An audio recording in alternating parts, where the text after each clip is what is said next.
আসসালামু আলাইকুম প্রিয় বন্ধুরা, আপনারা হয়তো অনেকেই জানেন না ফেসবুক প্রোফাইল থেকেও অর্থ উপার্জন করা যায়। আমিও আগে জানতাম না, তবে ইদানিং আমার মনিটাইজেশন আসছে, আমার আর্নিং চালু হচ্ছে। বাট অনেক সময় নোটিফিকেশন আসছে কিন্তু আমি সেট আপগুলো করিনি, গুরুত্ব দেইনি। অবশেষে আমি যখন বুঝলাম এখান থেকে আমরা আর্নিং করতে পারবো, তখন আমি সকল সেট আপ করে দিয়েছি।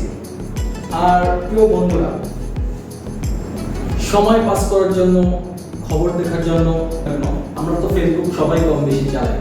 সেখান থেকে যদি অর্থ উপার্জন হয় তাহলে কেমন হয়? হয়তো আমরা জানি না, তাই অর্থ উপার্জন করতে পারি না। কিছু সিস্টেম রয়েছে, যে সিস্টেমগুলো আমরা ফলো করলে অবশ্যই অর্থ উপার্জন করতে পারবো। আমি মনিটাইজেশন করে ফেলেছি, ইনশাআল্লাহ আপনাদের দোয়ায় আর্নিং শুরু হবে। আমি এখন ধীরে ধীরে একজন স্টার সেন্ডার হব, সকলকে সাপোর্ট করব। আপনারা আমাকে সাপোর্ট করেন। আসসালামু আলাইকুম।